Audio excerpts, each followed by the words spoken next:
I am sorry to say that I do not have good news to report for the semifinals matchup between the Golden Grizzlies and the Colonials, the 1 versus 6 matchup in the Horizon League semifinals. In overtime, Oakland defeated by the Colonials 79-76.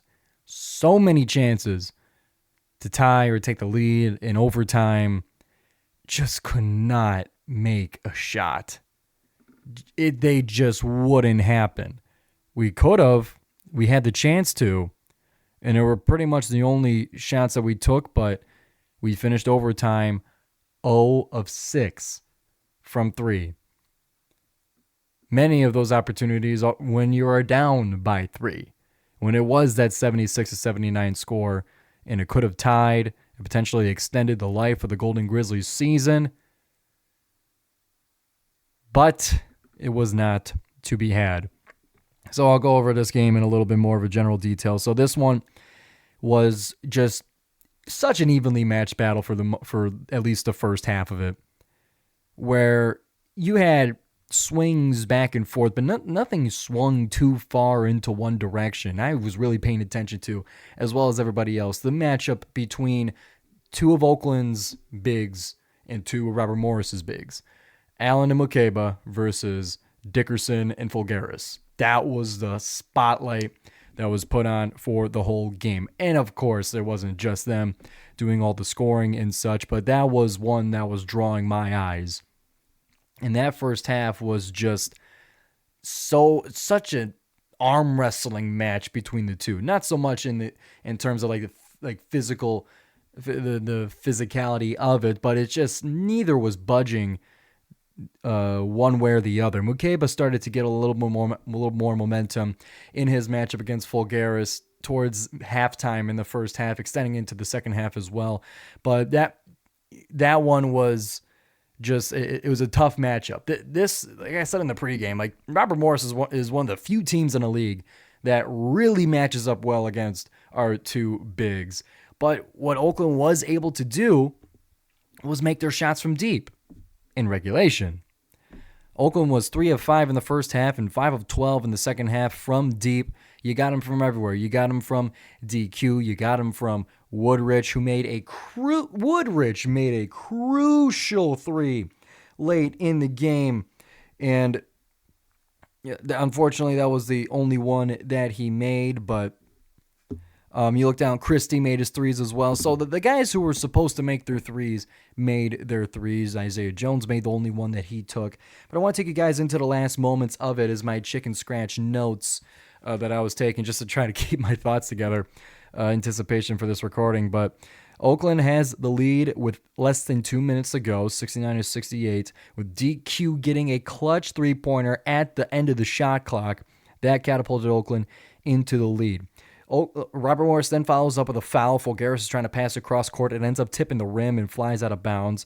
And then Oakland takes that and gives it to Woody. That's where he makes the 3 in transition. That would give Oakland a 72-68 lead with 1:26 left. It's a 4-point lead with less than a minute and a half to go. And over that time, so Robert Morris in the second half, Oakland was leading by, I think, 11 towards the middle of the second half. Oakland came out on fire in that second half. It's the best first 5 minutes out of a half that I have seen out of Oakland this season, especially going into the second half. That was a lot of times where Oakland comes out flat, but this one, they were on fire. They got the game into double digits their way, but Robert Morris, they are the 1 seed. They're a great team, 25 wins. They were not going to give up, and they made a run of themselves to get the game within the 1-point possession, to make it the dogfight that this game was destined to be all along. But either way, after Oakland makes their approach, after it makes their run at the beginning of the second half, Robert Morris swings it back their way, and then Oakland in the final couple minutes of regulation does it their way. One big key for this one as well is in the final few minutes. I forget at what time, but Fulgaris fouls out. Fulgaris fouls out of the game with a couple of minutes left, and Mukeba was close by with 4. Mukeba would then also foul out with just a few moments left in the game. So that set up overtime to where neither team had their star big. Neither one had their All-Horizon League player. Now, it was in terms of the All-Horizon League, Marian Dickerson was still on the court for Robert Morris, but it was strange to see both teams depleted of their best player and have to duke it out mano a mano in that sense. But either way, so you go into overtime with no Mukeba and no Fulgaris, and it's just mistakes and missed shots, and it's just all the what seemed like good, I don't want to say good fortune, but all the playmaking and all the offense and all the shots made just seemed to pewter out in overtime. And great plays were made by Robert Morris that got them the win. They're going to the championship game, and tipping off right now is Cleveland State and Youngstown State. We'll see who faces off in that championship game. But this game, I'll land the plane with this.